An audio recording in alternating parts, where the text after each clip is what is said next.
I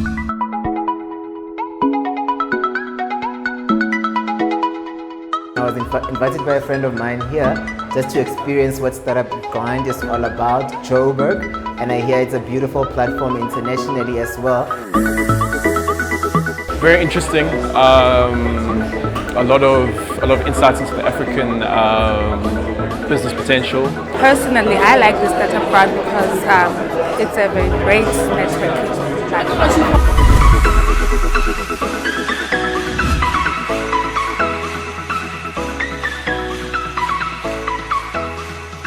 Welcome to Startup Grind. So normally at Startup Grind, we start with your background. I want to know where you grew up, where you're from, and how was your upbringing like? Okay. Thanks for having me. I think that's the first thing I want to say. I'm from a small town called Mthatha in the Eastern Cape, capital city of the former Transkei. Yeah, very, very small town. Grew up there, was a day scholar, so lived with my folks from sub-A till matric. I attended St. Joseph's and Holy Cross High School, which are both Catholic schools, and I also happen to be Catholic. Okay. Yeah, and yeah, I think what more do you want to know, Pepe? I want to know how your upbringing was like growing up in. I mean, I can imagine Mthatha is a small town. Yeah. Everyone knows everyone. And Yeah. did you ever think at that stage that you will get out of there and be out here in the world and doing the amazing stuff that you're doing that we're gonna get to later on? Yeah.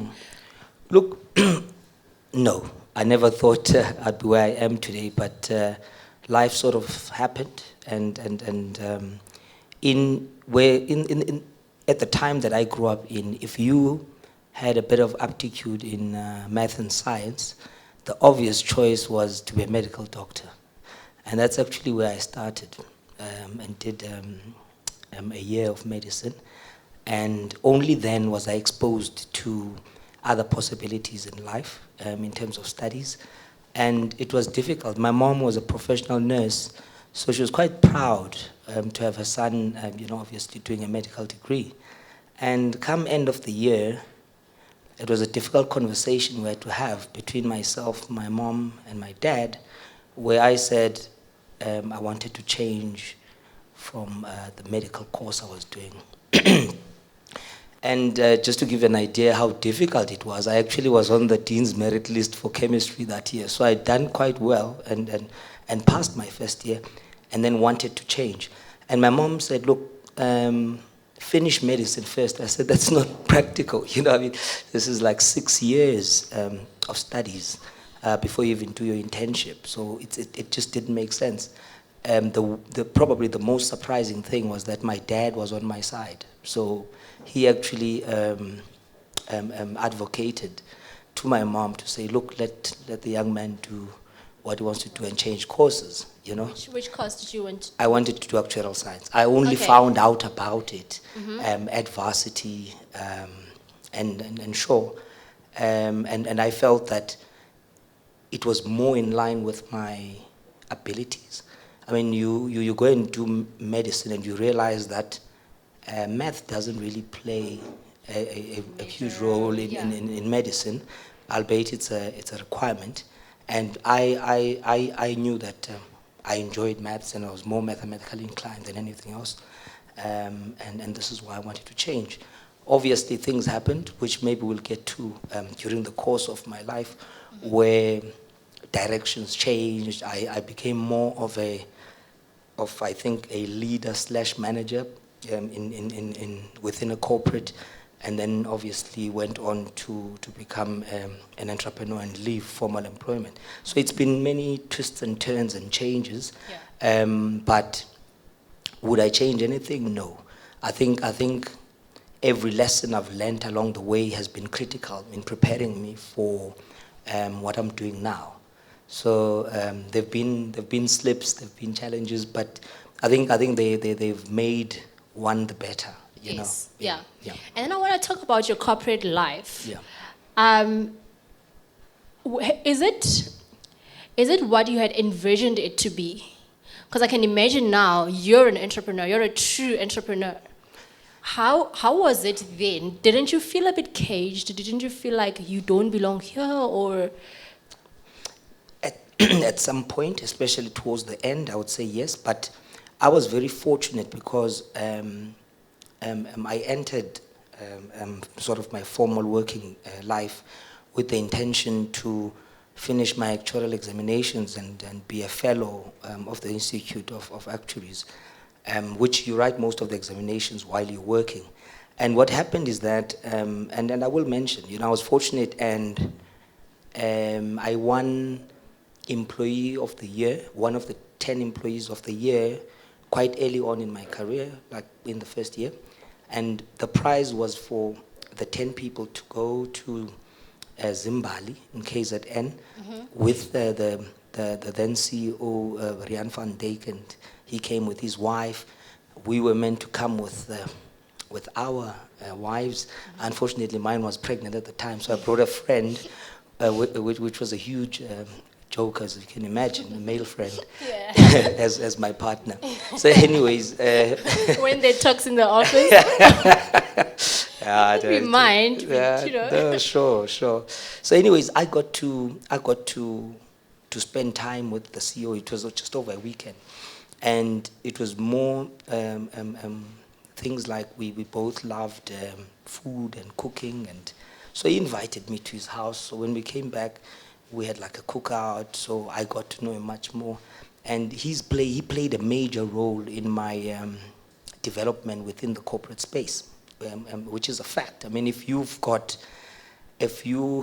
have the attention of the CEO, it matters, So I then, I remember there was a position to be a portfolio manager, which was totally different to what I was focused on or doing, and required a lot of people management skills and other skills that I didn't have. And I remember the position required like extensive experience, 5 years or 8 years, something like that. So I didn't apply.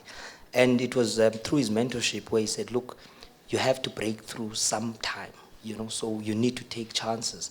And lo and behold, they tried to find someone, they couldn't. The position was reapplied. I applied, went through the process. I had to obviously put my case forward, especially to the head of human resources, as to why they needed to risk on a young black guy working for an Afrikaans corporate. Remember, there's cultural issues as well, and the fact that I would have people that were much older than me reporting to me, in certain instances who were more qualified than me on paper, reporting to me. So I really had to put my case forward for them to give me an opportunity and a chance. And that's basically what I said, say, look, it's a risk, but these are the reasons that I believe that you ought to take the risk. Fortunately, I was given that opportunity. It happened quite quickly as well. I was still quite young. I was still in my 20s. And then, did good work. But because of the requirements of the job, the corporate immediately took me to a management development program at the Gordon Institute of Business Science. So this is, again, a bit of a change in direction, as it were, where obviously I was attending blocks, but then started being exposed to entrepreneurship as a course. And they tried to frame it as intrapreneurship, where they were advocating on how you can be an entrepreneur within a corporate. You can still be. And I then obviously got exposed to leadership studies and different schools of thought there. And from then on, I remember after I did my MDP, then I again got an opportunity and did a course called Leadership in the Connection Economy with the University of the Orange Free State. So now I was building more of a people management side of my skill set, and more on business understanding and management. Where you it's a little bit beyond, I would say, just being a number cruncher and solving things through mathematics. Now, I was exposed to sales and marketing, as studies and things like that. And this really opened my mind. I recall the then head of organizational development, Adiele van Wyk, looking at they'd done some psychometrics. And they were comparing results a few years before and the current results after, I'd started obviously doing management courses. And the initial results clearly showed that I was very left-brained. But over time, it shifted to almost exactly 50-50. Wow. Which is, but you said it happens, Yeah. As you grow and you expand, you are able to become a little bit more balanced, and rather than being one of the two. And I'm a huge advocate of the fact that our education system fails the kids because mathematics is made to be the big bad wolf. Yeah. I think, without a doubt, for me, it is something that each and every individual can understand and can fall in love with. I call it the language of the universe, And it's weird how each and every mathematician I meet will be in love with music, with art, but the opposite doesn't happen.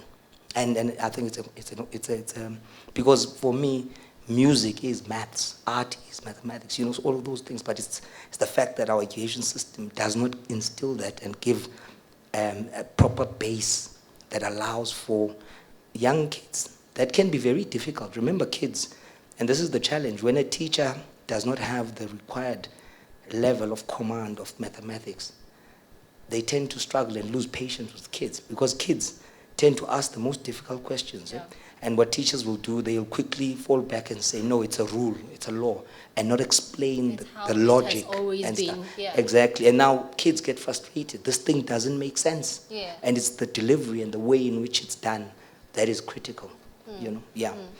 So what do you think should be done in terms of that, in terms of shifting the educational system to also not only suit the intelligent ones, because we're different. For somebody, it might be good for them to learn and to understand mathematics, but some people are not born for that. Yet the education system also, especially in our country, it's almost like it's just on one level. It's almost like our intelligence level is just focused on, just on one level. What do you think can be done in terms of that? I think it's a total revamp. I actually disagree with you. I think every kid can have a reasonable level of command of mathematics. Every kid. Really? There's a book called The Art of Mathematics by a gentleman called Jerry King. Okay. And I would suggest to anybody here to, if they have not read it yet, to go and read. It's a book about mathematics for non-mathematicians. Very, very eye-opening. And my point there is that I'll share a personal story. My brother's son, you know of him, Lutlotlo. Yeah. When my brother had, he worked for TTI and had a posting in South São Paulo in Brazil, he took his son with. He was about 12 or so then. And when he got there, he struggled, especially with math and science, to an extent where my brother, he became disruptive in class as well. And my brother considered bringing him back to South Africa, back to Mthatha in the Transkei. And my mom, she was still alive then, asked me to come back over the holidays. I was already in varsity, and just try and see what can be done with my nephew, my son's brother. And I'm telling you, I taught him for about 2 weeks or so. Right? There's not much you can teach in 2 weeks, but what I did was I went back to the basics, You get what are called so-called Pino axioms. I'm not going to go into that, but it's like basic things like a number times 0 is 0. A number plus its additive inverse is 0. So A plus minus. Yeah. So basics, right? Yeah. And then during those 2 weeks or so, I showed him how things that seemed complicated, if you had a grasp of the basics and just followed a logical process, you could easily answer these questions. He went back the next year, and my brother was giving him a last chance, as it were. He went back, came back in about a year's time. He had the prize for biology. He was doing well. He was thriving. After 2.5 weeks of lessons, and I'll tell you now, he's just completed specializing. He's a medical doctor, and he's specialized in occupational health. He's doing very well. He ran his first surgery at the age of 26. But at some point, at the age of 12, they were saying he's slow. You get what I'm saying? Yeah, So I get it now. my Yeah, point yeah. is that there can be something done for each and every kid. Yeah. And it's a total revamp of how it's delivered. It's scary how the problem is even bigger because the teachers themselves do not understand the subject matter. Yeah. I recall a few years ago when maths teachers in South Africa in the public schooling system were given the maths matric exam, and most of them failed. I don't know if you remember that made the news. Yeah. So you have someone who's supposed to be teaching that does not understand so it's flawed. Yeah. You know. Yeah. So there's a lot that can be done, and I think it talks to me to the fact that as entrepreneurs, you'll struggle if you don't have a command of numbers, a reasonable command where you can understand when you understand costs. You understand profits and how they made. You understand, like you need to at least have a reasonable command, and you don't just consume whatever is prepared by your accountant. You know, Yeah. so I think it's such a huge and important base for entrepreneurs to have quite a reasonable understanding of numbers and be able to pick up outliers, so that when people are giving you chaff, as it were, you're able to say, you know what, I'm not an expert, but I'd rather have these numbers checked by someone else. Yeah, You know, yes, and yeah. So for me, it's such a lovely tool to have a good command of mathematics in many things, in many spheres, and you're the better for it. If someone is a chemist or doing chemistry, you may not even have gone there, but because you have a command of numbers, you are able to sort of follow what they're doing there when they're combining atoms and whatever, you know. So it in any field, I think it can be an invaluable tool to have a reasonable command. Yeah. Amazing. Now, I want to talk about your exit from the corporate world to now starting your own thing. What was your first company, and why? Okay. Why did you decide to shift? Okay. There was a bit of fortune there because when I was in varsity, I had a school, sort of a flatmate, that's what it was called Stephen Larkin. Now Steve happens to have dual citizenship, and we parted ways. I came to Pretoria, started working for corporate. He went and eventually became a British CA in London. And he worked for big companies. He worked for Unilever, worked for GE, General Electric, worked for BP. Mm-hmm. And anyways, through the grace of social media, Mm-hmm. I got, at the time I recall, it was just over 7 years ago, Messenger was not a separate app. It was part of still Facebook. within- Yeah. So I get a message from Stephen Larkin after many, many years, and he says, "Mate, we need to talk. Here's my number." That evening we were having a conversation, and he was telling me about how his life had sort of happened, where he was at the moment. He had already started his entrepreneurial journey, and how it had moved to more energy focus. It's a bit counterintuitive how a chartered accountant could be in energy as Stephen is. Now, I immediately also said, look, I'm sure you've seen what I'm doing. I'm in financial services, energy and financial services. So Steve said, Things, yeah. exactly. So Steve said, look, mate, first of all, I trust you. You're a brother to me. Number two, I'm confident that you've got the intellect to learn whatever you need to learn, irrespective of field. Okay. So he said, I want to work with you. That's it. We'll find a form, how it actually happens. I agreed. I was still working for a corporate. I then got the people talk about this cliche of the deep end. This was the deeper end, you know. Yeah. And you know Steve a little bit. I do, yeah. And my friend and business partner is a brain, you know. And I say that easily because, just to give an idea of his pedigree, his dad, when his dad wrote his actuarial exams many moons ago, I think it was in the 60s or 70s, something like that, he was the top on the planet. So that's where in the planet? on the planet. Oh, Yeah. wow, okay. So that's where Stephen Larkin is from. That's his dad. You know. Wow, okay. So and I had the pleasure of spending time with Steve's dad when he was alive, and he was a uniquely gifted mathematician. Interestingly enough, his junior degree was a BA. He did a Bachelor of Arts, but then went on and wrote actuarial examinations and qualified as an actuary. But anyways, the point again that I'm saying that it's weird how mathematicians sort of go into the Divert arts and into- history, whatever. Yes, yeah. One of the things that he loved, and then I remember the first time I went to Steve's house, Steve told me, okay, talk about ants to my dad. He was big into ants, you know, and he knew more than probably people that studied ants. And then the other thing that he loved was trains. So he had model trains, asked him about trains, and, you know, we talked about that. The third thing was Taylor approximations. He did that for fun, refining Taylor approximations. And I happen to know that he did work that he didn't publish, where he actually made the accuracy better, you know, but he wasn't doing it for acknowledgement or Fame anything like or- that. yeah, Exactly. yeah. So anyways, so Steve, the type of person he is, and this is the other level now that I got to, is where he spoke with me and engaged with me as if I had been in energy and understood energy.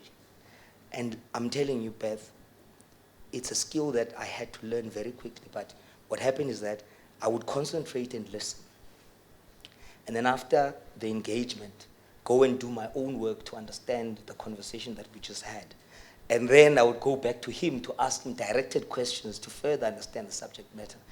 I don't think any corporate teaches you that level of independent In-depth, thinking yeah. and in-depth thinking, where Yes. it doesn't matter what the subject is, but you first of all, you believe in yourself that, look, you know, people like using jargons and abbreviations, and they make something very obscure.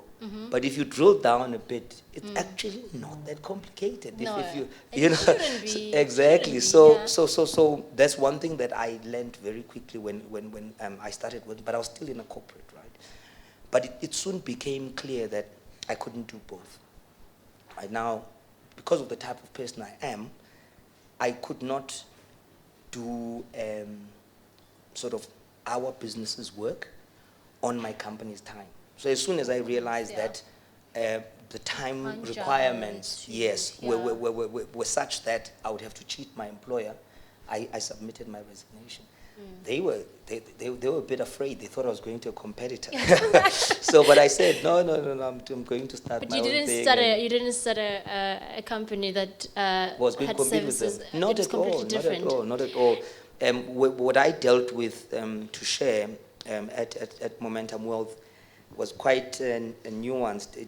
But I dealt with special policies and other things that were sort of all of these structured type of things. Now I'm maybe going there, but not when I left. Yeah. But it's all of the very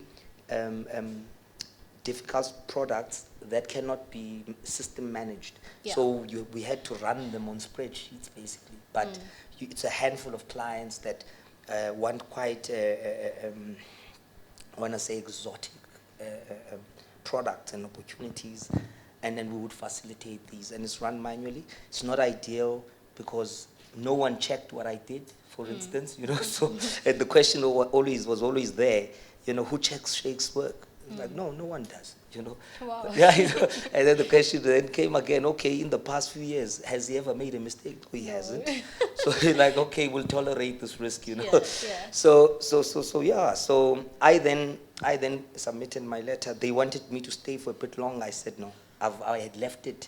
That's something else. I'd left it to where I was not willing to negotiate in terms of time. I only Okay. gave them a month, and I didn't want to extend. Yeah. You know, but we parted in very good terms. Yeah, of course. Yeah.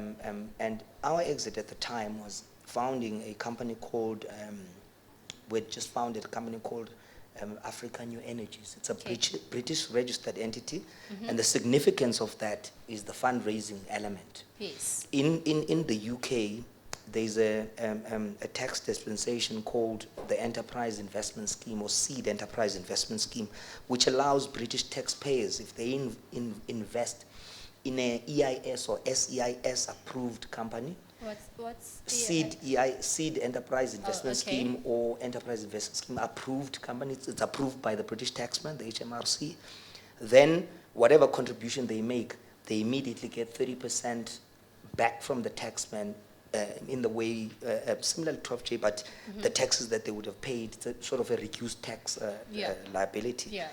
And So- it's not tax avoidance, right? No. It's encouraged. It's encouraged by the reason you've got EIS and CDIS is that the UK government and taxmen wants to encourage their investors, private investors, to actually support these type of companies. So you go through an application process, then you are given that status, you know. So Africa New Energies, and we're quite proud because we're the first junior mining company that received Enterprise Investment Scheme status from HMRC. And it allowed us to raise quite a bit of money using crowdfunding. Yes. And why that is important is that it allowed us to retain a majority stake or equity in the company. Because you tend to find that if you go to one single institutional investor, they want at least a majority stake to support any company. You know, it's rare for them to go in at under 51%. In fact, most of them, when we're talking about early stage companies, they will want as much as 80% of the equity to give you money because they feel they're the ones taking the risk. I've got my reservations about that because I really think it's not necessarily ethical. I'll tell you what happened with me. I presented to a VC, a venture capitalist in South Africa many years ago, looking for for money for the project we're doing in Namibia. And they said, no, we'll give you all the money, but we want 90%. So I said, all right, can you explain to me how you got to 90, you know? and look, you remember, I had gone through the whole process of providing the data that we'd gone, the costs that were associated with our exploration project, you know, saying, okay, at the time, I think we're sitting on a 17% probability of find from an independent report, a Scotsford report. So I've got a lot of stuff that I gave him. And I mean, these are numbers. Yeah. So I wanted him to explain and draw back how he got to 90%. And with arrogance, they just said to me, listen, we're taking the risk, take it or leave it. We don't care. And this is where we find ourselves in terms of funding for businesses, especially in South Africa, where private equity funds and venture capital funds, they really, the innovator, I'll talk specifically about entrepreneurs in the innovation space, Yes. will have come with a unique, you know, innovative way to solve a true problem. Yes. In my opinion, they deserve to have quite a big funded. chunk Yeah. of the business. Yeah. But they almost always sold, sort of bought out. So initially what will happen is they'll take 70-80%, give you the money, the business starts running. Few years in, they'll buy you out. And I mean, if you're a young black entrepreneur and you have made an offer for 30 million rands, you're gonna take it, and the company is no longer yours, and they've got a very, very beautiful product that will run into the future almost perpetually. And sure, you've made 30 million, but is it really the right level of compensation for having come up with something unique and new and all of that? I know that it was post-grad students at University of Pretoria that actually came up with prepaid electricity meters. And all of them have been bought out. But that's a story for another day. Yeah. So, But then how do you make sure as an innovator that you, protect your business to a point where no one takes advantage of it, and yet you still want it out there, you still want to see it grow, you still want to see it solving the problems, the true problems like you mentioned. Like, how do you then decide as to, okay, do I just want to keep it to myself? And it gets to a point where you keep knocking at doors and no one is really interested, or the ones that are interested want, a huge stake in your company. I think this is why the whole conversation of crowdfunding is out there. It's because it is a mechanism where, because you get a group of people, and it usually starts with friends and family, putting some capital initially, and then it grows from there. But because you've got a lot of people putting a little bit, and it's more of a pull effect, none of them actually, first of all, want to take a huge stake, right? And then number two, none of them want to interfere with your the day-to-day running of a business. That's another negative that happens when you've got like a big investor, because they actually now want to take over the business that you're running and your brainchild. Now, for us, I'll talk about the fact that we are in the hydrocarbon space, which is gas and oil, and how we're running our business. First of all, we've already created a community trust for the locals that live on the concession, and we've transferred shareholding to the people, right? So if we strike, we make money, they make money, but through the trust. That's number one. Then we've made certain commitments to the people of Namibia, where we said, look, we're not going to frack. We're going to be as environmentally non-invasive as possible. We know that what we're doing will require some drilling, but if a particular area is sensitive and may result in contamination of like their underground water, we'd rather not drill, even if we know there's a resource there.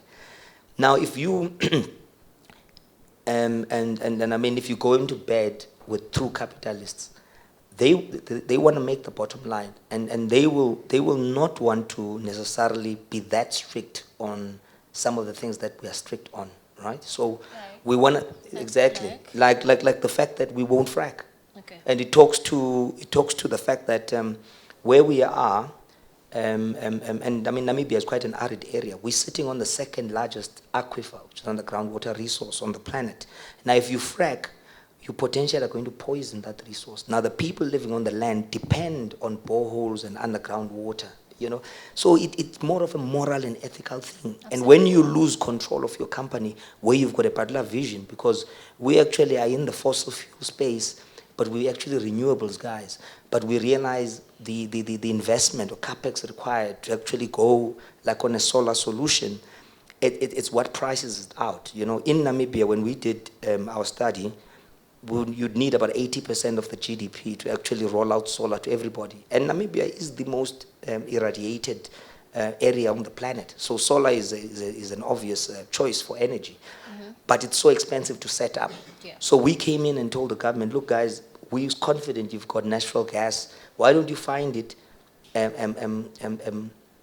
create electricity, sell it, use the profits to actually now create a sustainable solar solution. We call it the natural gas to solar strategy. There's a paper that we actually wrote on that. Mm-hmm. And they said they love it, And this is how we ended up working with the government to try and find hydrocarbons. Mm-hmm. But there's a bigger picture there, which is actually electrification for the people of Namibia. Mm-hmm. But our long-term vision is to replicate what we're doing there for the rest of Africa and electrify the whole of Africa using this model. And then, I mean, if you think about why would we want to do that, there's more than 600 million Africans without electricity. Now, we've done a lot of work on the relationship of electricity provision to economic activity, electricity provision to infant mortality, electricity provision to education, etc. Yeah. And the point is that if you provide electricity to people, they seem to actually lift up from the doldrums, as it were. And we live in a continent that has had a bad history, and there's many social injustices, in my opinion, that exist in this day and age. And we are innovators and entrepreneurs, but we are concerned about contributing in a way that actually addresses some of these social injustices, and we believe electricity is one of the bigger ones, right? In terms of a contribution that, at face value, you don't really see exactly what the impact of just giving people electricity would be. Okay, can I? No, I'm just saying that in the long run, Yeah. obviously there will be, that impact will be. Yeah, definitely. So, in the South African context, and I'll talk a little bit about Alumni Energy, if you don't mind, Yes. Alumni Energy Investments. I have a fund here in South Africa called Alumni Energy Investments. It is a venture capital company, and its mandate, investment mandate, is to support pre-revenue concept stage startups. And I'll talk a little bit about why we've set that up, and the link to also dealing with another issue that, at face value, you wouldn't necessarily see it. I'll just spew out a few numbers from the Global Entrepreneurship Monitor, which is the largest body or largest study of entrepreneurship on the planet. And they actually show that small to medium-sized enterprises are responsible for creating about 60% odd new jobs every year. So they're the ones that create jobs. So when you're dealing with unemployment, you need to be looking to those type of companies. But they do one further. They actually study what is called the top 2% of entrepreneurs. Now, there's definitions here. The Global Entrepreneurship Monitor defines what is called a necessity entrepreneur, which is like you'll find like a person maybe working for themselves, but to earn an income, maybe selling fruit on the side of the road or whatever, it's a small outfit. Then they define high expectation entrepreneurs, which are defined as entrepreneurs that start a business today with an intention of hiring 20 or more people in 5 years. Right? And then beyond that, and the split there is more like 80-20, 80 being necessity entrepreneurs, so the majority. Now these of those, now they further analyze the top 2% of all entrepreneurs. So like the creme de la creme, as it were, of these high expectation entrepreneurs and their impact. And it's surprising how easy the solution is, in my opinion, when you look at the numbers. In South Africa in 2016, the top 2% of entrepreneurs created 29% of all new jobs. So the top 2% created almost a third of all new jobs. Wow. However, in 2016, not even one pre-revenue concept stage startup received funding. So the solution is there, but because of things like the fact that 9 out of 10 of these type of companies fail in the first 2 years, so it's difficult to actually direct funding to these type of companies. Yet we know they're the ones that need to be funded and supported to deal with the last state of the nation. Is like the last numbers are more than 12 million South Africans between the ages of 16 and 65 are without jobs. That's a crisis. It is. And government is not going to solve that. And I say that because government departments are overstaffed as it is. They're not going to employ people. Big corporates are not going to solve that. And then we know corporates are in the business, I always say, of mergers and acquisitions and efficiencies and downsizing, automation, all of those things. So they're not going to absorb this 12 million. It's small to medium-sized enterprises. And for me, more so, that creme de la creme, that top that needs to be supported to actually create these jobs and absorb this and deal with this issue. And if people get jobs, it has a knock-on effect. It deals with other social injustices, etc., etc., etc. So we, through Alumni Energy Investments, we are specifically targeting these type of real high expectation companies, obviously high risk, but if they work out, they may have a huge impact. Now, what we've done there is that we're not just throwing money at them, right? We believe that you can reduce these odds, you can better them. So we've got what we call shared services. So each and every company that we support, we also require them to sign a shared services contract where they will receive support in things like financial management, human resource management, sales and marketing, etc., etc. And we've created such that instead of them having to pay for this, they actually just need to give a bit of equity in return to getting these shared services. That's unheard of. And why I postulate that the reason 9 out of 10 pre-revenue startups fail is because the innovator it just knows his product and what he wants to do. He's not a specialist in the other fields that are critical in running a business and can't afford them. You know, there's money running out and can't afford a proper accountant, can't afford, other services, can't even expand. You know, when we talk about sales and marketing, there's a product, but people just don't know about it, and you run out of money and it fizzles away. Yeah. So we've created quite an interesting model. It's still in its infancy, but we're quite excited to see what is going to happen, because we're now raising funds in South Africa. They're coming through. We'll support these startups. We will provide them with other support services, shared services. We'll monitor them.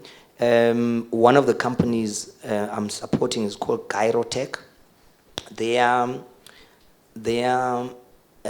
sort of project plan to get to a product that can actually now start generating revenue is 18 months. So they need to survive for almost 2 years just using money, paying for skills, developing the tech, because we had to go through a process with the Department of Trade and Industry. We applied for a grant. It's called the Support Program for Industrial Innovation. And that's when we actually went in depth in terms of their concept and what they wanted to do. And in the product development phase or cycle, you have obviously scoping and design of the innovation itself. Then you have prototyping, and then there's testing, rigorous testing, whatever. Then you've got a product, and that takes some time. It does, yeah. Yeah. Now, if this thing on which we have on paper works, it could be transformational, in my opinion, not only for South Africa, but for the continent, even for the globe, because they are in the business of collecting airborne surveying data, right? And if this works, it's on paper, they like a fraction of what these services are at the moment, and they provide like 5 times the data sets from different sensors. So this is still on paper. And at the end of the day, there's other number crunching, data analysis, value adds that Cairo Tech has proposed and is going to build in. So they're not just going to collect the data and provide it to a service provider. They're also going to provide a service where they actually analyze the data and give robust information. What we found, and which made us love this business opportunity, is that when you go into the surveying space, there's techniques, different techniques, things like transient pulse, or I'm talking specifically about airborne surveying, where you send a pulse. There's radiometric data or gravity data, So you find that service providers tend to focus on one. So if you go out there, you'll find a guy who does transient pulse. He's got a fixed wing aircraft and does that. Then you'll find another guy who focuses on radiometric. Now, they are very interesting because they're going to have 5 different sensors. Yeah, they're going to have 5 different sensors on one aircraft. They're going to use a gyrocopter. Then they're going to analyze all the different data sets and using, AI is big now, where things that were not possible in the past are now becoming possible, where imagine if there's a particular point where all of these 5 sensors are talking to each other. They all are saying the same thing. Yeah. What is the probability that there's an anomaly there? Very high. So it's very interesting. By the way, that's not my field. It's just one of the businesses that we like, but I'm obviously learning every day about gyrocopters and things like that and this thing. So I'm saying, Beth, every citizen can do something about some of the things like unemployment, And at face value, people are frustrated and are thinking that there's not much they can do. Exactly. I'm saying if you are a private citizen, you you need to go out of your way and seek out these type of opportunities and these type of companies that need our support. I even want to say, if you have a choice now where you can change your behavior and start supporting small to medium-sized enterprises rather than corporates, you need to go that route.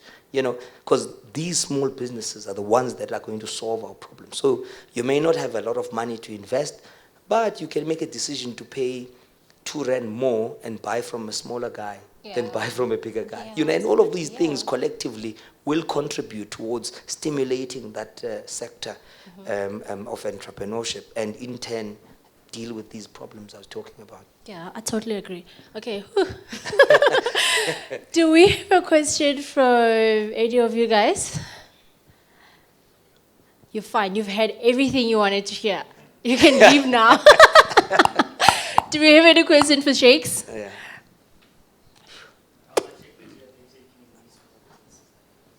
Can you please just repeat your question? How much equity are you taking in the small businesses that you mentioned?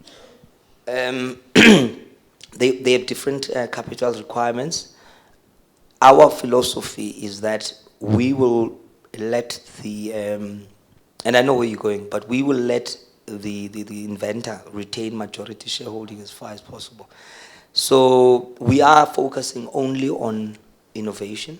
This is our fund. So you need to be bringing something that does not exist at the moment. So I'm not going to support a company that wants to buy goods in China and sell here. That's not the business I'm in. I really want someone who has identified a problem and has come up with a unique way that can be attributed to intellectual property around solution to that problem. So the point there is that because of that requirement, it's easy to justify how the person who has come up with the business retains majority for as far as possible. And therein lies the issue, or rather question, it's not an issue, where some of my potential investors ask, then what makes you sure that the innovator is going to do as proposed or planned and whatever? And we've got shared services that they sign to. So through that element, we've got line of sight of how the business is run and things like that. And I mean, small things like a staggered approach in terms of funding, so it's milestone driven, so you don't just give people a chunk of money. You understand the business intimately, certain milestones, payments are made on milestone achievement, so there's many techniques and ways in which you can make sure that you obviously protecting your investors because they're the one that gave the money, but you also are fair and ethical to the inventor themselves, and you also assist them to be able to achieve their targets. Now, the method that I've just explained ensures that if an inventor has put a milestone to say, I want to be here in 6 months, if for some reason they're not there, we'll pick that up because 6 months' time we were meant to give them something, and then we'll find out what are the challenges that they had, and we'll try and assist and sort them. So we are invested in the entrepreneur succeeding, or the inventor is succeeding. And I think most of, a lot of times, that maybe lacks, where the middleman, as it were, from the investor to the company is not as intimately involved and close and hands-on to the business that they're supporting. And I think that is an imperative. It has to be like that. I hope I've answered your question. Okay, we had another question from the side. Here actually. Oh, okay. Hi. Hi. Shakes and Beth, thank you very much for the great talk.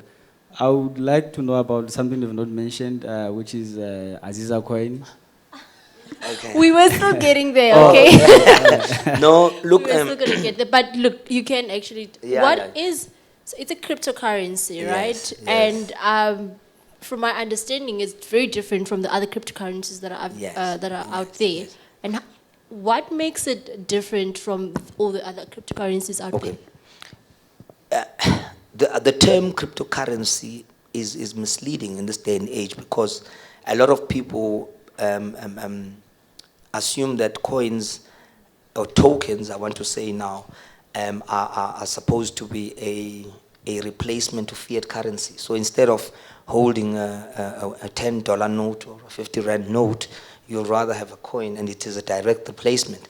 But actually, ICOs, or initial coin offerings, which is the process where you list a particular coin, but I'll call it a cryptocurrency because that's what's called now. They're actually fundraising exercises.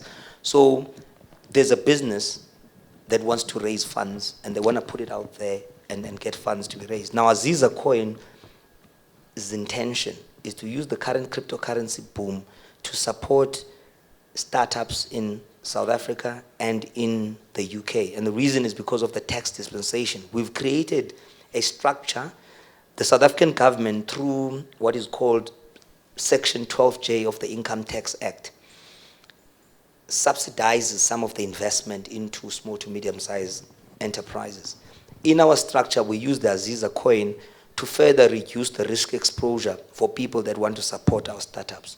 But in addition to that, the Azizah Coin Foundation intends, through they targeted to do an ICO in May, intends to provide people, they'll have money, they'll have raised funds, and they intend to provide these shared services that I'd mentioned to a battery, of startups, and in return get shareholding in each of these startups, and by so doing, become an asset-backed cryptocurrency. You've got something like a unit trust. It's got a stake in a number of small startups, small businesses, and it's supporting them by giving them services in return for equity instead of in return for payment. Now, this mechanism we've created obviously makes an Azizah coin holder interesting, because when you own an Azizah coin, you have a share in a number of companies, right? It makes, for me, the companies that I'm supporting also quite interesting, because they now have a way in which, without having to pay, they get shared services like financial management, human resource management, etc., in exchange for equity, and that's their own transaction. Now that is something that is almost outside of the venture capital company, Alumni Energy Investments, but for us is a critical success factor that we expect all of the investing companies that we support to actually subscribe to. So Azizah coin is not a listed currency yet. They call it initial coin offering, much similar to an initial public offering where a company becomes listed on an exchange. We're still open. In fact, I think they'll be there tomorrow, but we were looking at a few jurisdictions in terms of where we are eventually going to ICO. We're considering the Isle of Man. We're considering the US jurisdiction. We like Regulation A+ there. But there's a lot happening in the regulatory space around these coins, and it almost gives us a bit of an edge because we're not yet listed. So I would say we're planning it a bit more better. Obviously, we don't know. There's a lot of uncertainty. We don't know what additional requirements will be there to remain compliant, etc. And look, there's big questions about whether these coins that have been listed are tokens, are utilities or securities. And it's generally accepted that they are securities, and we are approaching that route, which is much more involved in terms of regulation. So there's a lot happening. We are early stage in many things, but we're very excited. We think that we've got something quite interesting. I'm not here today to... Actually, I was about to say I'm that. not here Yeah. I'm not here to promote my structure or whatever. Yeah. It's just a mention that it so happens that we do have a coin called Azizah, which means precious. We even think of dropping the term coin and just saying we've got Azizah, Yeah. And it is part of this mechanism where I don't really want to look too much in the future, because we are dreamers. We intend to support thousands of startups. That's our target. Yeah. And what my business partner always says, which is quite uncanny, is that if you do a lot of analysis of history, almost every time when someone says they target to do 10, they almost fall always on 6. It's 60% for some reason. So if you say you're starting a business and you want to make 100 million, almost always you'll make 60. You know, but the point is that we have we have a target that is quite healthy in terms of our end game of supporting thousands of startups. So we may not get that, but we'll fall 60% of that, which is not bad. Yeah. You know. Yeah. Yeah. I think also to know more, you guys have an event on Thursday, Yes, right, in Senton. Yeah. So I think I'll just send out all the information to you guys, and then if you want to come and learn more about the Azizah coin or the Azizah Foundation, then you can just go to the event and you'll get all the information there. Yeah. What I must say there is that it is a structured product, as it were, and is very complicated. And I wouldn't do it with justice to even touch on it at this point in time. It really needs its own time. And what generally happens is that we interface with potential investors for the first time, do about a 30-minute presentation. They then leave confused, more often than not. And then, but at least then they know they've got resources, they can read a white paper, you know, they can do a lot of other things. Then once they've gone through a bit of a process, come back. People are at different places at different times. And when you've got an audience, you need to be sensitive to that. So we over time have decided not to overcomplicate what we say, just make it a short 30-minute presentation. But with experience, I've picked up that some people, we've got two white papers. We've got an abridged and unabridged one. The abridged white paper is like 20-odd pages. The unabridged is more than 100. Some people want to read the unabridged. Others don't even want to read the white paper. Others want to read the 20 page. So people are at different Just pages. want to have a meeting with Exactly, you. exactly. Yeah. So the point is that we're just giving a base, and then we always, almost always, when someone is interested to know more, it's a one-on-one engagement. Awesome. There was another question here that I'm going to take. Hi, Edward. There. There. Cool, hi. Thanks for the talk, Shaq. My question is, when do you think will we in South Africa and Africa as a continent arrive at like critical mass for funding? Because I feel there's a lot of initiative coming from entrepreneurs, and especially as you mentioned now, especially with tech, it takes quite a while and quite an substantial amount of capex to kick off. But when do you think we'll arrive at that place of actually not only just private equity but also VC, some of the earlier stages coming to fruition and actually hitting that critical mass? Or do you think I'm looking at the wrong places? No. Because I follow the scene, but I can't seem to find the passionate seed and angel and VCs, those investors. Yeah. Great question. I was having a conversation with a journalist working for the New York Times a few days ago, and he's done a lot of work on the VC space in Southern Africa, not only in South Africa. And the challenges you mentioned are true.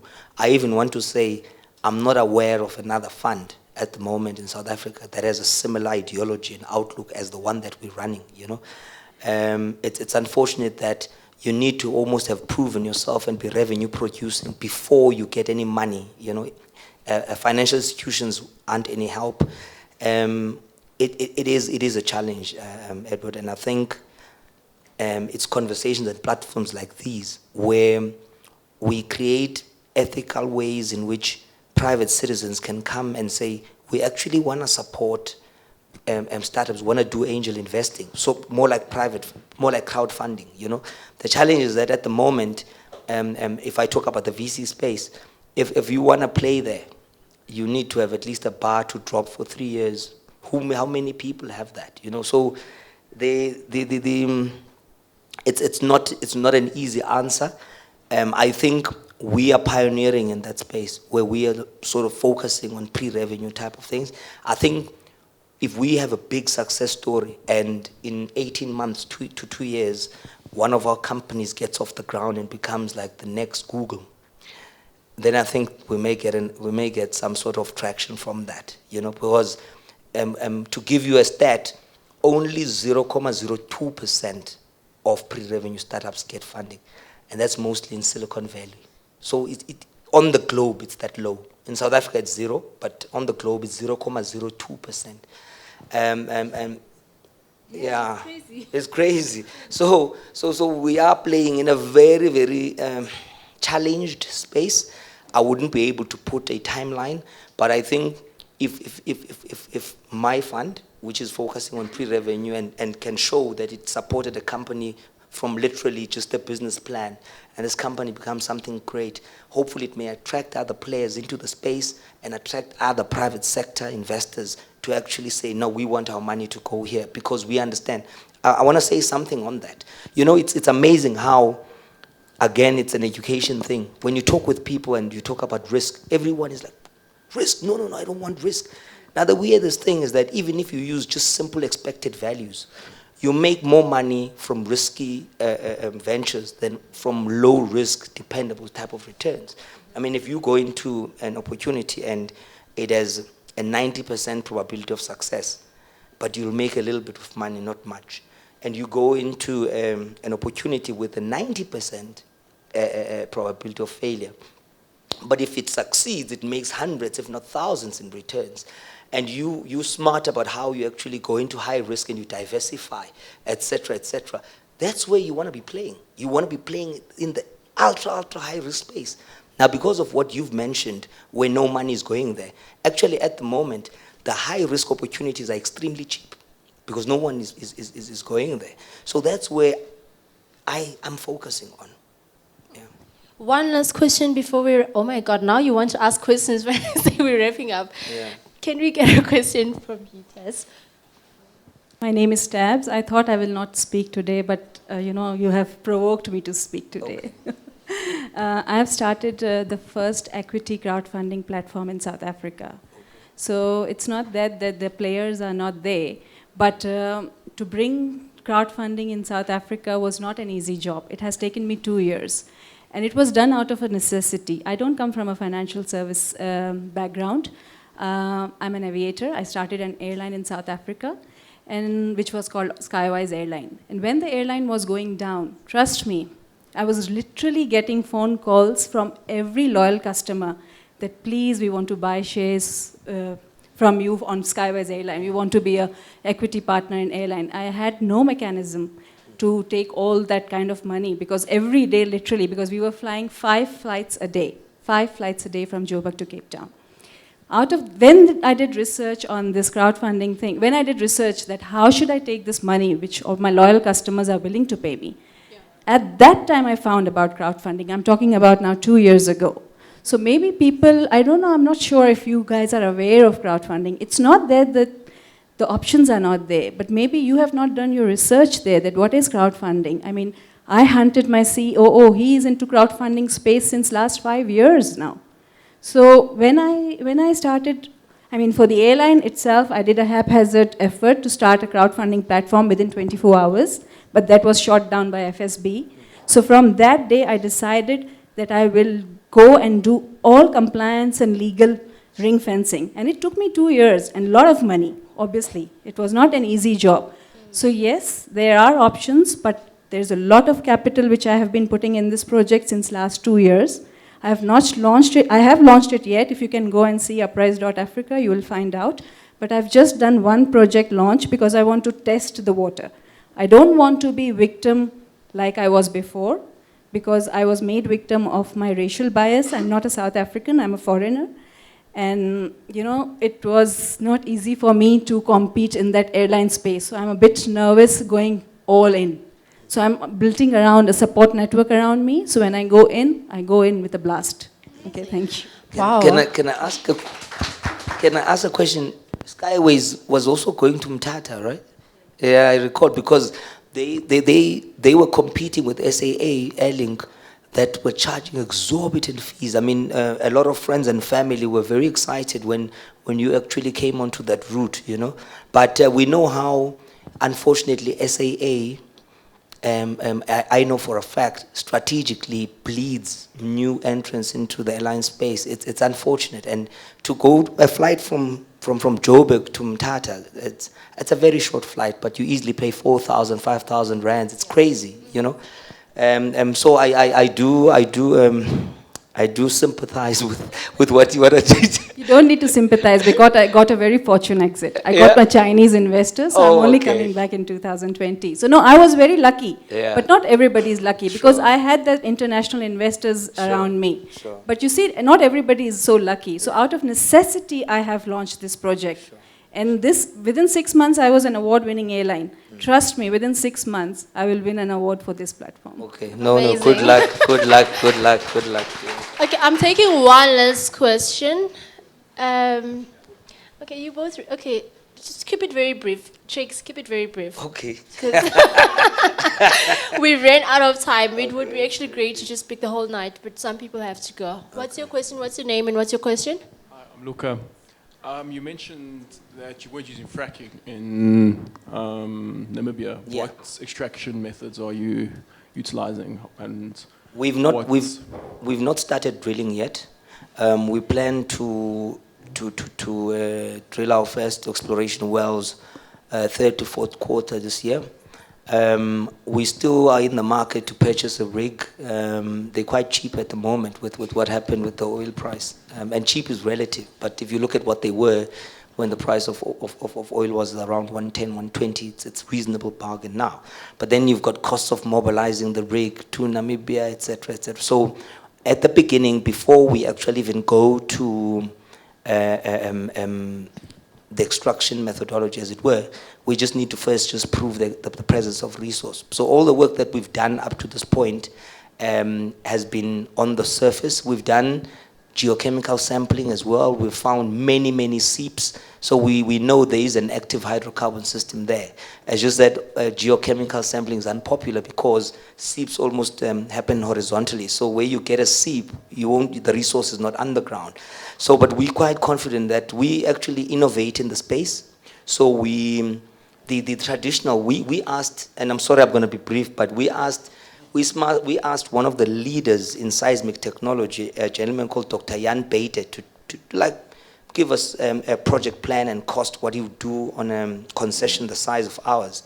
And he said he would do 2D seismic, and then based on the results, do 3D seismic, and then he'd drill about 4 exploration wells. We then said, how much would that cost? At the time, about 6 years ago. So it was $280 million for that project.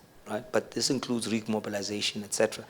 And then we said, okay, what's the probability of success after spending this money? He said 26%. So he said they crashed literally 3 times out of 4 after dropping $280 million. We said, this is wrong. So we came in and as mathematicians/statisticians, tried to find a more efficient way to actually do a hydrocarbon exploration program. And we believe we've increased the probability of find to 70%. And I'll tell you why I say that simply. You see, geologists approach hydrocarbon exploration totally different to us. Seismic basically looks at the shape of the rock, and you make a decision to drill based on the shape. There's no, you don't know what's inside. It's like looking for a shape of a glass and you don't know whether there's water or not. Now we're using a lot of other innovative ways in which we actually are going a few steps further to actually finding out what may be inside that shape. You know, we're doing something called passive seismic tomography, which is a cheaper way to actually look at the shape of the rock, where you actually are collecting data based on naturally occurring earthquakes rather than doing artificial seismic, which is extremely expensive. So we're using a lot of techniques, and what we're doing is combining. We've got an algorithm where we combine all of these results to actually have a more accurate result. Why we say 70? We've gone and looked at a lot of historical drills. We use our algorithm, and it's accurate a little over 7 out of 10 times, where it says there is nothing. Because remember, a negative result teaches you as much as a positive result. So we've fed in a lot of circumstances and things where a drill was done under certain circumstances and nothing was found, because that's very important. And what we found was that our competitors actually ignore that data. They only focus on where there's been strikes. And I think that's where we've innovated quite interestingly. I hope I've answered your question. Okay, now we're going to take a question from the gentleman next to you, actually. Last question, please keep it very brief. I'll keep my question very brief. Try to speak fast. I was just my name is Tendai, by the way. when you mentioned about offering support to certain startups, giving them shared services, etc., it just evoked in my mind the question of whether that type of support or having accelerators or incubators as they are entrepreneurs in here, is it a worthwhile thing? Do you think there's benefit for entrepreneurs to engage in incubators and accelerators? And I mean, do they really have a value and impact that they make to an economy or society? I think a lot of, and it comes back to what was said about things being out there, but a lot of people not using them.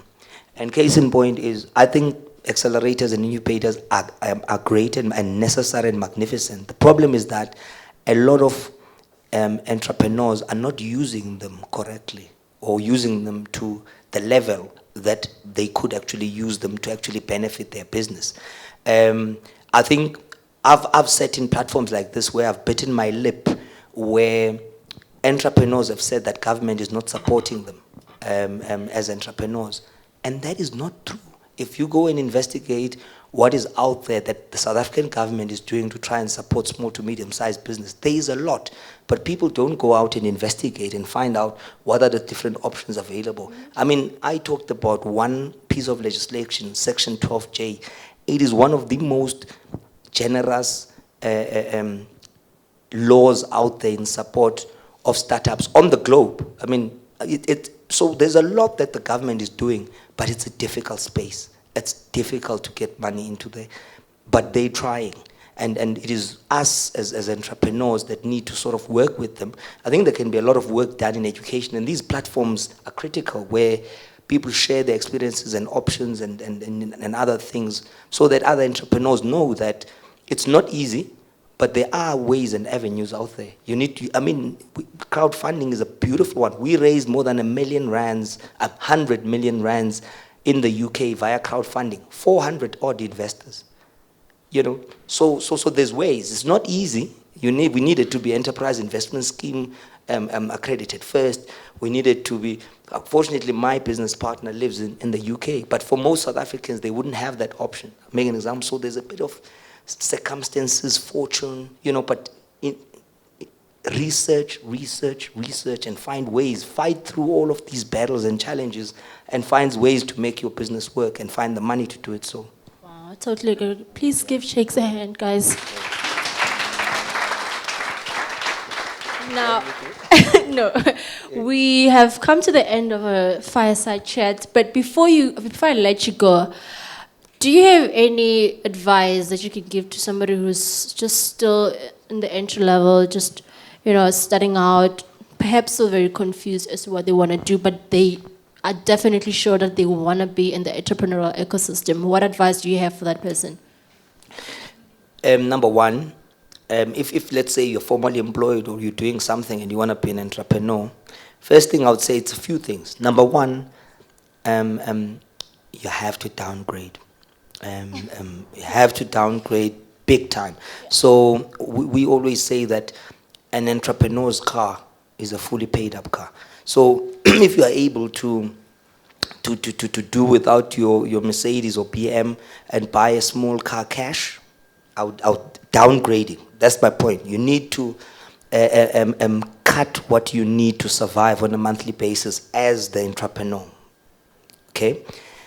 Number two, plan for, at least for me, as I would say, plan for 3 years without making any money. 3 years.